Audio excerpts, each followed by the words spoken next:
Well, hello and welcome to today's live level up conversation. We've got a very busy show, lots to share. Happy Wednesday. Let's dive right into today's live level up discussion. Welcome to Level Up with Winnie Sun,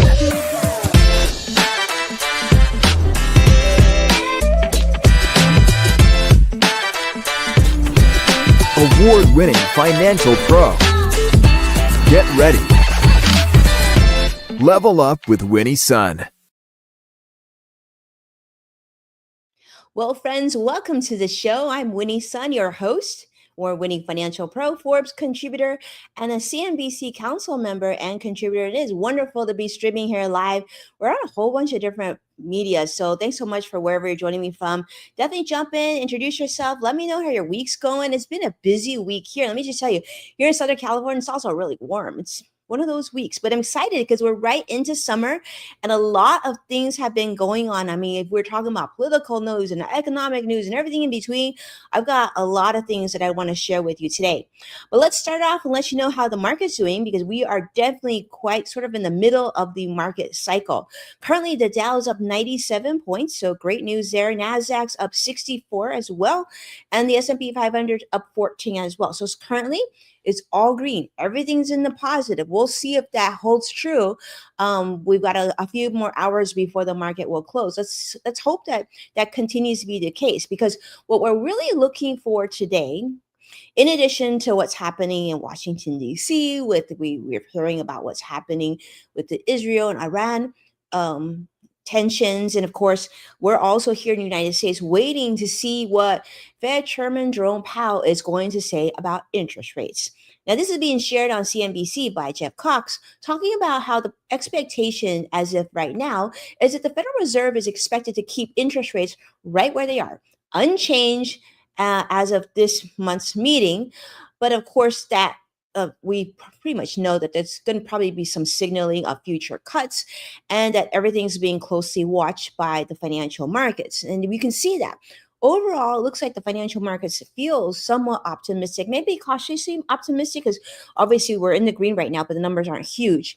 Now, while the last forecast did show that there was a potential for two additional cuts this year in 2025, just two officials shifting their stance could actually lower that to just once, highlighting that's very delicate of whether or not we're going to be getting interest rate cuts this year. I think it's pretty much safe to say that we're probably going to get one, hopefully two, but then, I mean, if you're on the sidelines looking to refinance your home or purchase a new property, well, mortgage rates might not be coming, they've come down a bit, but they might not come down as much as you would hope they would be. Now, a lot of the focus right now is still, once again, on inflation and tariffs. So inflation remains tame despite the new tariffs, but they're saying that that's because a lot of the tariffs haven't been flushed through yet. I mean, let's be honest, right? Usually, one of the big events that a lot of people are looking towards is like the Samsung event and the Apple event and what the price of your next smartphone is going to be later this year. That's a big thing. And the reason why it's so big is because everybody is paying attention to it. Because let's face it, all of us have some sort of smartphone device in our possession, and even if you're not looking to purchase a new one, which I'm probably in that situation where I probably don't need a new one, but you're still really paying attention to that because so many people own them, and that's almost a very big indication of where inflation is going to be, right? It's almost like cell phone inflation, if you will. And the projection is because of the tariffs and a lot of the materials necessary for these sort of electronic devices to be more expensive for manufacturers is going to be very telling what's going to happen this fall on those prices. And I think then we're going to see more of the inflation trickling in, which then we don't know what's going to happen with the Fed at that point, right? Now, of course, President Trump and his administration are pushing hard for rate cuts. And they're even calling Fed Chairman Jerome Powell some not so nice names, but saying that he really needs to go ahead and lower rates. Now, give you an idea of other things that are happening. Of course, job growth is slowing. Unemployment's at 4.2%, which gives the Federal Reserve more reason to consider some easing, although it's not quite urgent, they say. So markets are currently betting on the next rate cut coming in September, which will align with the sort of anniversary of the sharp 2024 rate reduction. But of course, remember, a lot of things are going to trickle in. Will the price of the next smartphone be similar to what it was last year? Or is it going to be significantly more, or is it going to be a little bit more? I mean, we're already seeing some of that trickle in other places, but not so much yet, because a lot of businesses are still selling their existing inventory, because a lot of companies did load up and buy additional inventory with the concern that tariffs were coming. But now that some tariffs are on pause, I don't think we quite see the full effect of these tariffs, and I don't think we'll see that until the second half of this year.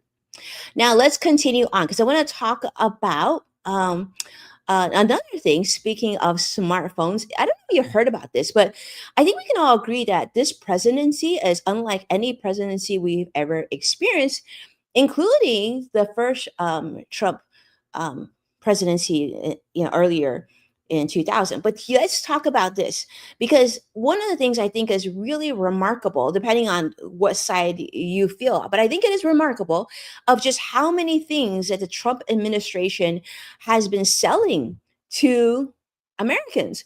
And there's another thing that they're now introducing. I mean, it was social media. I guess there was watches. There were other things like that. But now, the Trump administration is also launching Trump Mobile. That's right. Trump Mobile. This is not T-Mobile. This is Trump Mobile, with new T1 phones and cell phone plans. This is being shared on CBS News, talking about the Trump administration is entering the telecom space. You heard that right. And the new service is going to be called T1 Phone by Trump Mobile. They're going to be offering unlimited calls, text, data, and it's going to be about $47 to $48 a month. It's going to be dubbed the 47 plan in reference to President Trump's presidential number. Yeah, I mean, talk about, I guess, really using the presidency to all its brandingness, right? Personal branding, leveraging branding, and now doing all these financial deals. I don't know about you, but President Trump could potentially leave the presidency as one of the, like, I guess, the most profitable presidents of all time, possibly. Yeah. Anyway, the T1 phone is going to be priced at about $500, $499. It's supposed to be showing up in August of September or September of this year. It's going to feature Android OS. It's going to have 256 gigabytes of storage, 12 grams, 12 grams, 12 gigabytes of RAM, fingerprint and face recognition, and a gold design with Make America Great Again. Now, if you're here with me live, you got to put in comments. I need to know how you feel about this. How do you feel about this? Sadiq, I see you live. It is wonderful to join you here. Yeah. So Sadiq says, no chance. It looks like the Trump meme coins. Yeah. A lot of things. I mean, a lot of things are being sold in the Trump presidency. Would we agree? Right? Hmm. Anyhow, let me know if this is on your radar. If instead of the next Samsung phone or Apple phone or whatever phone you have, that you would be considering the new TI phone. The plan promises no contract or credit check. No credit check? Yeah, no credit check. And it's including international dialing to over 100 countries, 24/7 roadside assistance. So let me ask you this. It includes international dialing to over 100 countries. So we're embracing internationalness with the cell phone. Anyhow, Eric Trump says that initiative aims to promote American jobs with phones built by Americans for Americans through manufacturing details and actual production origin, of course, remaining unclear. Let's talk about that just for a moment. Like, how long has this cell phone been in production and in design? I mean, last time I checked, it took Apple quite a long time to come up with such an incredible Apple device, and Samsung spends quite a bit of time with their technology and design and innovation. And yet, the Trump phone, well, it seemed to come out of nowhere. and it's now available in such short amount of time. Well, let me know if this is in your shopping list. If this is something that you plan to buy, if that's the case, I want to hear from you. I want you to tell me, if you buy this phone, how great you think it is. What are the shortfalls? Let's be honest, right? It's good to be let's be honest about the technology. Is it great? Is it not great? Is this something you're jumping to get on? I see Joshua joining us on YouTube Live. Thank you so much, Joshua, for making the time. Always a treat to see you as well.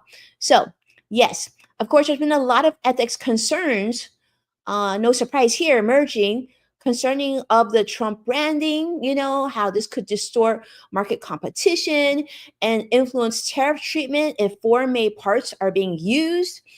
Um, Now some of this doesn't, now this is sort of making sense. I mean, if you remember, it wasn't that long ago when um, Tim Cook felt that he needed to make a contribution to President Trump's inauguration event. And then I remember not too long, and I think some of you remember Tim Cook being called Tim Apple for a little bit.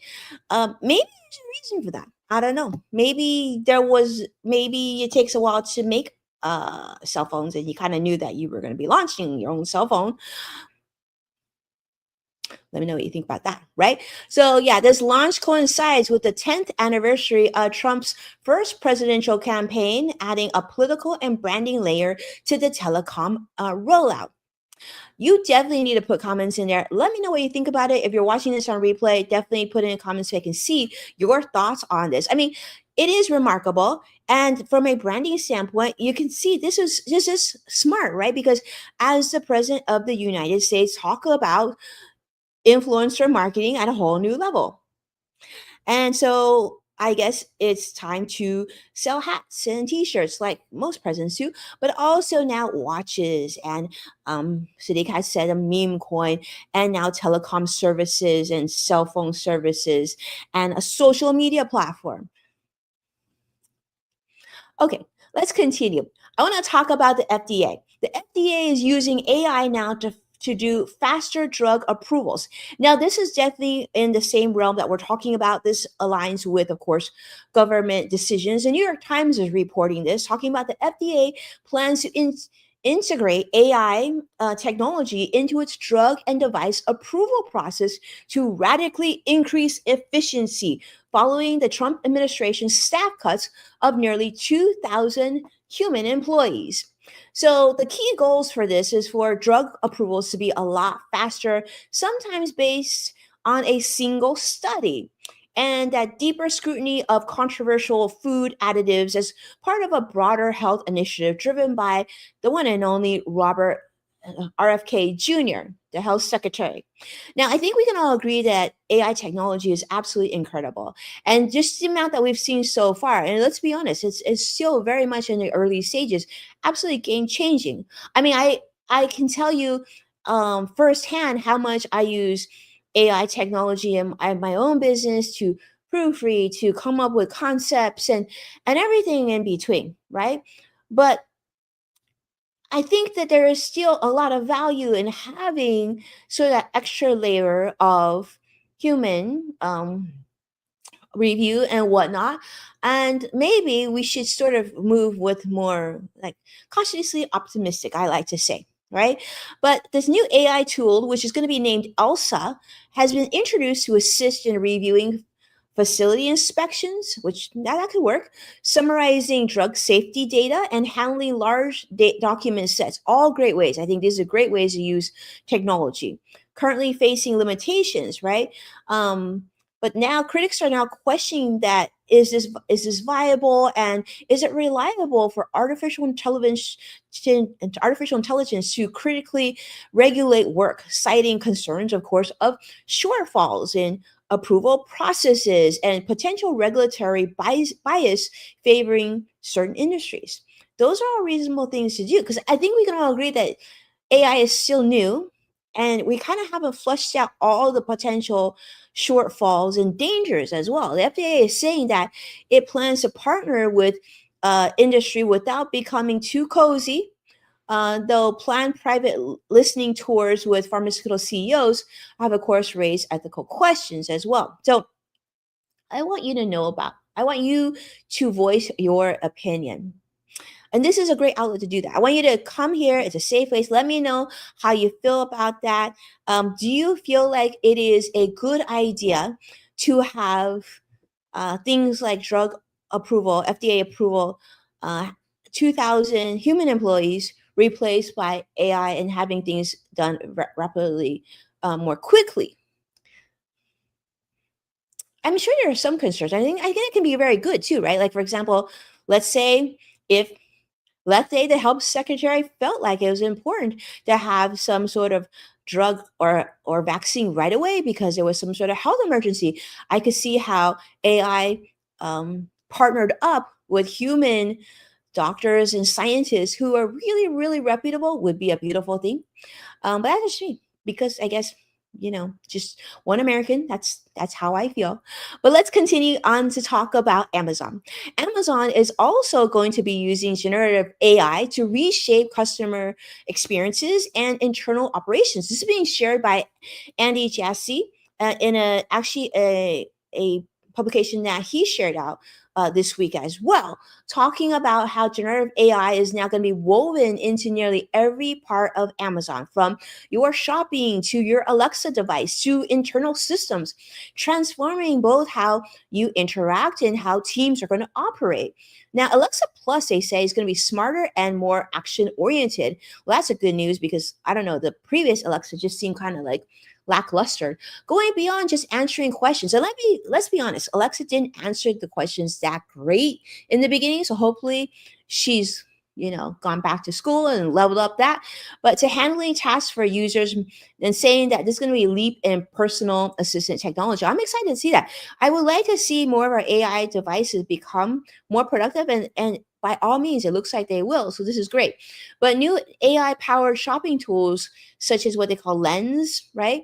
Buy for me, recommended size. I mean, this is all ways to simplify product discovery and make it easier for us to shop even more so, because they'll now going to be creating personalized shopping suggestions for millions globally.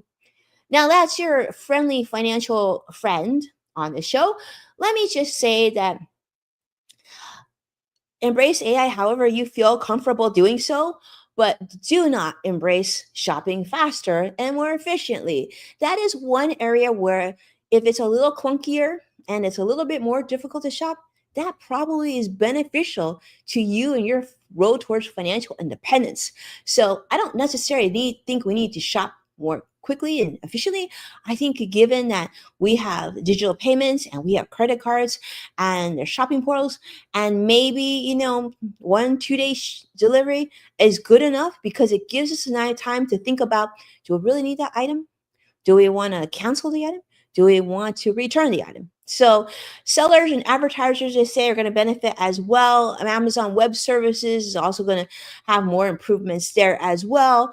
And CNN is also talking about how the shift is driven by sort of this rapid rollout of generative AI and AI agents, which they say is going to be reshaping tasks that are performed and reducing the needs for certain human roles. So, again, more people being laid off by technology companies because AI is here to stay and it's going to replace a lot of those redundant positions. So this is something very important to talk about. I mean, we talked about 2,000 layoffs of probably very experienced, very sort of specialists in their field in the FDA. Now we're talking about layoffs happening at Amazon as well. This is just going to be trickling to more and more companies and industries. So something for you to pay attention to. Now, let's also talk about the Senate GOP tax bill, which proposes a major cuts to clean energy initiatives. Now, incentives. Now, I'm not going to talk a whole bunch about this, but I want to make sure this is on your radar. This is being shared by the Associated Press. You know how, like, when you buy a clean energy vehicle, well, we know that a lot of benefits occur, including helping the environment, but also that you get this clean energy tax credit, which helps offset the cost of your vehicle, right? Because of course, now more people own them, but that was a big driving factor to getting a lot of people to try moving from a gas powered vehicle to an electric or hybrid or something that has some sort of clean energy benefit to it.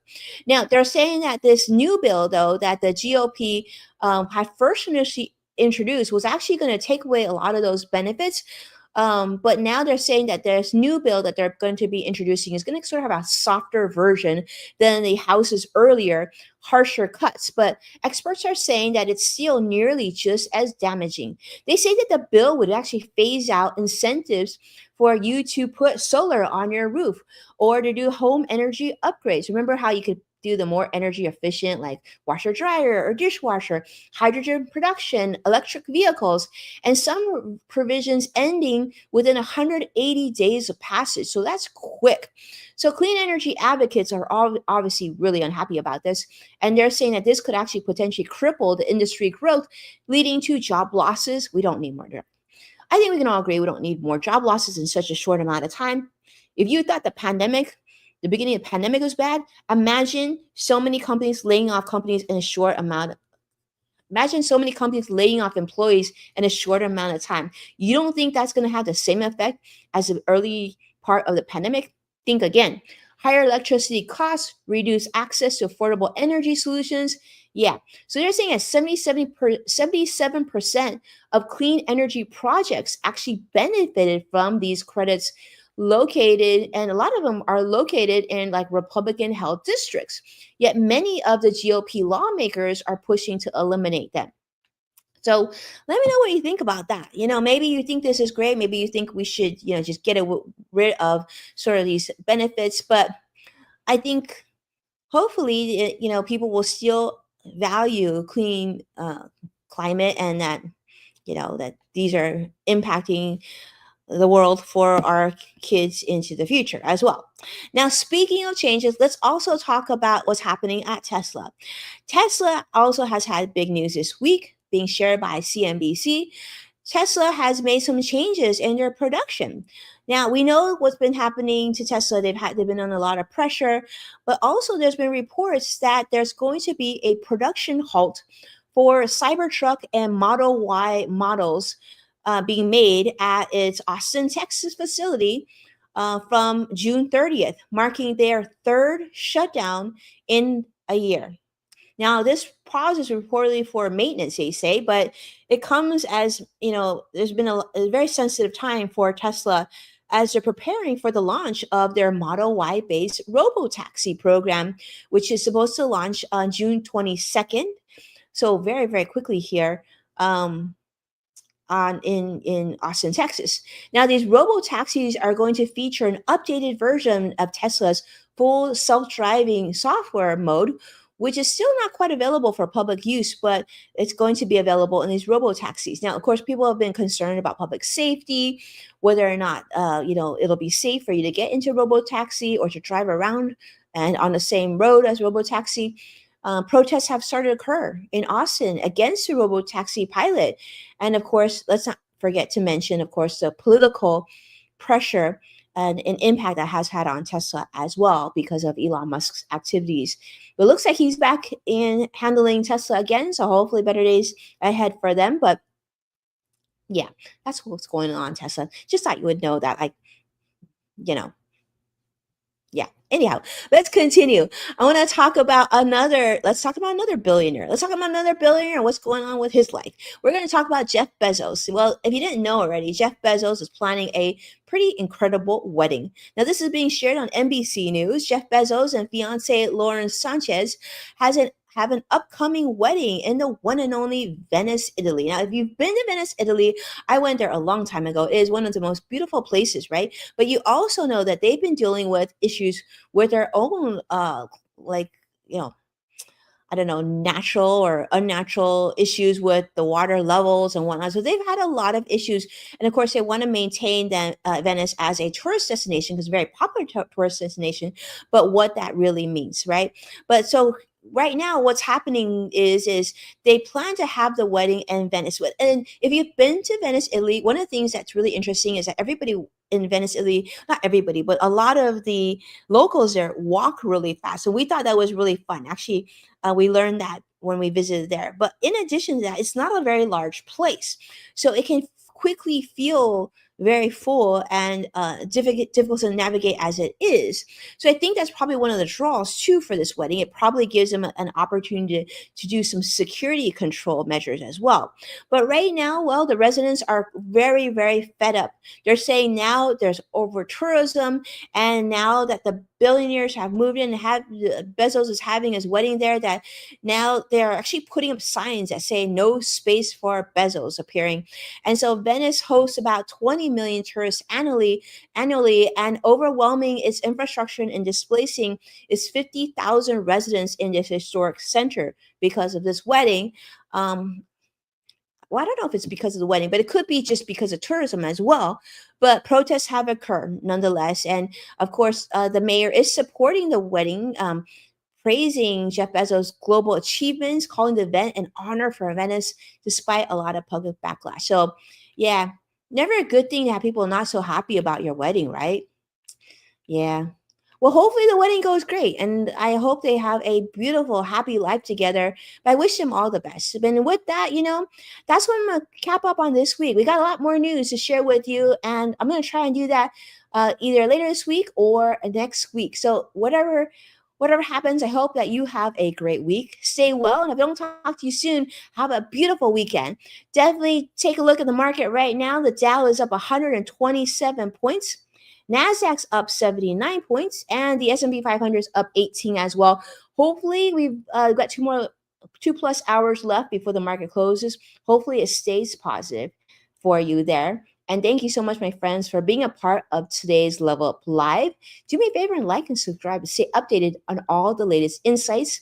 And to catch past full episodes, you can check out NASDAQ, Amazon Fire, Samsung, LG, Roku, and of course, the social media platform that you're on right now. And if you're sharing an episode online, tag at Winnie Sun so I can give you a future shout out on a future show. Thank you so much, Joshua. Thank you so much, Sadiq, for all your support. And I appreciate it so much. I'll see you again very soon. Take care now. Bye bye.